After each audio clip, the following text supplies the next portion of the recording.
जमलेल्या माझ्या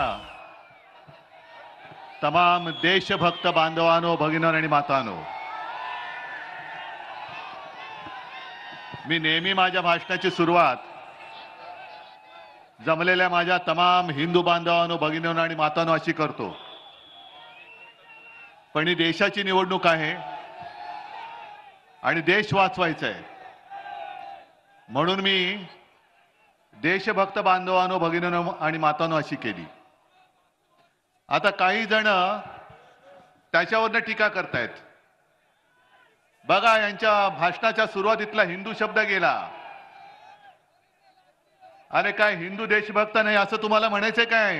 हे सगळे देशभक्त आहेत माझे, आणि हे देशभक्तच मोदींची हुकुमशाही गाडून टाकणार आहेत. विषय अनेक आहेत, किती विषयावरती किती बोलायचं, पण काही गोष्टी आवर्जून बोलणं भाग आहे. जो उल्लेख संजय राऊत आपण केलात, आज आपले मोदीजी सुद्धा नाशिकमध्ये होते. आता त्यांना खरंच मला असं वाटतं एवढा ताण पडलाय मनावर. मध्ये कोणीतरी सांगितलं की ते झोपतच नाही. आता झोपले नाही किंवा झोप अपुरी झाली तर असं डॉक्टर सांगतात की मेंदूवरती परिणाम होतो आणि लोक काही वेळेला भ्रमिष्ठासारखे बोलायला लागतात. मोदीजी, तुम्हाला कदाचित कल्पना नसेल की स्वतः हिंदू हृदय सम्राट शिवसेना प्रमुखांनी शिवसेनेची जबाबदारी माझ्यावरती सोपवली. तरी देखील काही पावटे माहिती आहेत ना काय असतात? त्याच्या आधी एक शब्द जोडतात, पण मला जोडायचा नाही. पावट्याचा गुणधर्म तुम्हाला माहिती आहे. हे पावटे आपल्या शिवसेनेला नकली शिवसेना म्हणतात. ते शिवसेनेला जे नकली म्हणतात हे पावटे, त्यांना कुठे मोड फुटलेत माहिती नाहीत मला.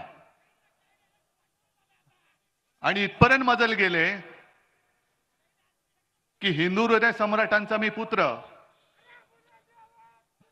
तेलंगणाची निवडणूक आणि त्या तेलंगणाच्या भाषणामध्ये हे मला नकली संतान म्हणालेत. मोदीजी, मी माझं बर्थ सर्टिफिकेट तुमच्याकडे मागितलं आणि तेवढी तुमची लायकी पण नाहीये.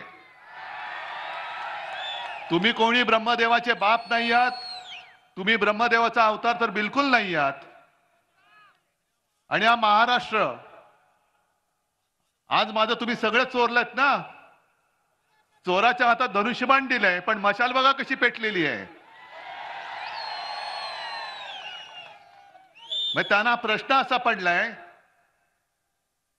की संपूर्णपणे देशाची फौज मोदींकडे आहे.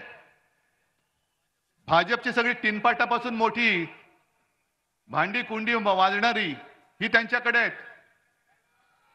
तरी सुद्धा उद्धव ठाकरे ते घाबरतात, कारण तुमच्या रूपाने माझ्या भोवती जे एक शिवसेना प्रमुखांचे आणि माझ्या माचं जे आशीर्वादाचं कवच आहे, हे मोदी, तुम्ही काय तुमच्या कित्येक पिढ्या राजकारणात, मी बोलतो, मी वैयक्तिक कोणाचं काढत नाही,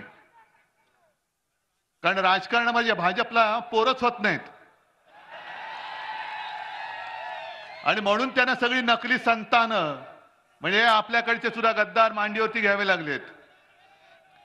सगळे म्हणजे एका बाजूला भ्रष्टाचाराचे आरोप करायचे. 70,000 कोटीचा उपमुख्यमंत्री, तर मुख्यमंत्री कितीचा असेल? हे सगळे नकली संतानं तुम्ही, कारण तुम्हाला मोदीजी राजकारणामध्ये पोरच होत नाही. आणि म्हणून आणखीन एक त्यांनी एक नकली संतान मांडीवरती घेतलं, ते तर फारच निघालं वाह्यात. प्रफुल्ल पटेल. आज मोदीजी आले होते, माझ्या समोर सगळे बसलेत, गांधी टोपी घातलेले शेतकरी दादा आहेत बहुतेक, हो ना रे? मी काल महाराजांचा जिरेटोप, आज माझ्या शेतकऱ्याची गांधी टोपी. रोज टोप्या बदलणारा माणूस हा देशाचा पंतप्रधान पाहिजे तुम्हाला?